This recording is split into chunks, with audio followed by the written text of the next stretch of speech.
So you're wondering, what's the good news you're waiting to hear? Well, I'm going to tell you. Here's what it's suggesting.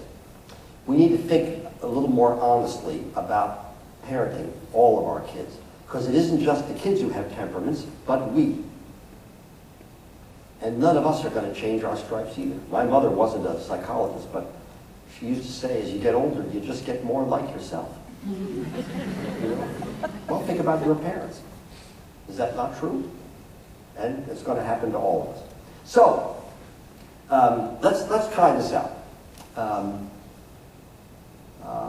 Let's imagine hypothetically that as a parent you're a tense, anxious, nervous worrier. You hover, you inquire, check up, you follow up, you ask again. Right? It's probably not true, but let's just be hypothetical. And you're in the kitchen doing something, your kids are watching TV in the other room, and it occurs to you that you forgot to say something to them. And you turn to go. You haven't even left yet, but your aura has preceded you. And in front of the TV, the kids have started twitching nervously. And when you drop them off at school in the morning, you notice that kids are twitching nervously. So finally, you know, somebody says to Byron, what are we going to do about this? And he says, why don't you speak to them? So they say to you, geez, your kids have the heebie-jeebies or something subtle like that. So they suggest you get some help. You talk to an expert who interviews you and your family and says, it's true, you're a tense, anxious, nervous worrier. You need to relax. You need to ease up. Cut the kids some slack. Let them do a little learning and growing on their own the way that Evans recommended and all that kind of stuff. All right, you go home to try this. For the couple of days that you can force yourself to remember it, you come across to your children like a tense, anxious, nervous worrier who's trying to act relaxed. You know, your children, 6 or 7, they know you. They come to school, they tell the school all about you. All about you. They know you. Now, this is important. It doesn't mean there's nothing you can do. That's not what it means. What it means is you can't raise children, no matter what you want for them, in a way that is fundamentally different from who you are and how you live. And, in my view, that you don't have to. Now, what I'm about to do, I have to say, I wouldn't do with just anybody. I said this in a different way to the faculty today. I don't know you people, but I know your type. You've come here this evening. You're probably among what the school sees as its best parents, because the bad parents typically don't come. And that's actually how we know who they are. They're not here. And if Byron had said to me, oh, we got the bad ones tonight, I'd be doing Hellfire and Brimstone. This would be a different evening. But because it's you, I'm going to say something different. I want to suggest to you that if you're seriously interested in being a really good influence for your kids, here's something to do. I want you to think for a minute about some piece of parenting that you're really good at. It's okay if it's very little or kind of just general. Something you're good at. And in a couple of seconds, I'm going to do as I did with the faculty today. I'm going to ask you to tell somebody near you what this is that you're good at.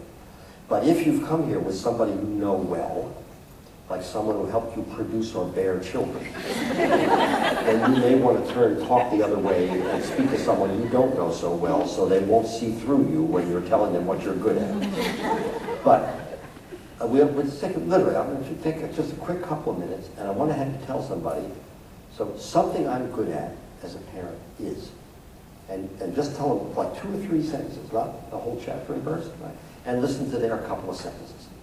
Right? We're just going to do it real fast. Okay? Something I'm good at as a parent. Just find somebody here and go ahead and do it. There you go, right there. Right there. So I'm interrupting you for 2 reasons. The first is, of course, that time is short. But the second is I've learned from bitter experience that if you let this go 3.5 minutes, a distressing number of people will have already started talking about something they're not good at. They cannot even manage a couple of minutes of thinking about what you're good at. So a reason to have you do this is that, and I suggest the same thing to teachers, as in fact I did here this morning. I think one of the ways where you're most helpful potentially to your children is by not constantly trying to become something you're not, instead of trying to be the best of who you are. Because almost any way of raising a child is going to have strengths and weaknesses, pluses and minuses, and they're going to be like this, and you will not be able to unpack them. Are you a tense, anxious, nervous worrier? All right, your kids twitch a little, but things don't fall between the cracks in your house. Are you, by contrast, laid back and kind of easygoing? Your kids may love the latitude, but they may ride roughshod over you and take forever to get things done. You can't read a book that's going to give you the best of what you're not and keep the best of what you are and have none of the weaknesses. And one of the lessons about resilience that we sometimes forget is we imagine that if we did it right, the kid would be perpetually resilient. Nobody is this. Even the most resilient people run into things occasionally that they cannot manage or can't cope with. Being resilient doesn't mean you're all things to all people, you succeed all the time, etc. It means you bump into stuff that you can't sometimes do and you have to adapt. Sometimes adapting means overcoming, other times it means giving up and moving over. And part of being resilient is learning the places where we persevere and overcome and the places where we yield. And to me, being a parent is constantly involves both of those kinds of things. Right? But here's a way to have a much better year than you would have otherwise had this school year, and be glad you came. Tonight, take a piece of paper, draw a line down the middle. On the left side, put down the strength you just told somebody. Add below it all the others you think of that you bring to your parent. On the right, start putting down your weaknesses. You get to 3, stop writing. The bad parents were here, I'd say keep writing, but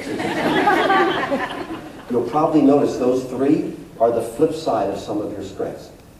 Tear the list, put the weaknesses face down, and do what I told the faculty. Don't consult the list until spring break. Put the strengths where you can see them every day, maybe on your refrigerator with a magnet. And not daily, but now and then when the list catches your eye, ask yourself, how would I do a little more of one of them? You'll have a much better year than if you do what most book-reading parents do, which is the reverse. Now, if you put the list somewhere where the kids can see it, at some point, one of them is going to say, what's that?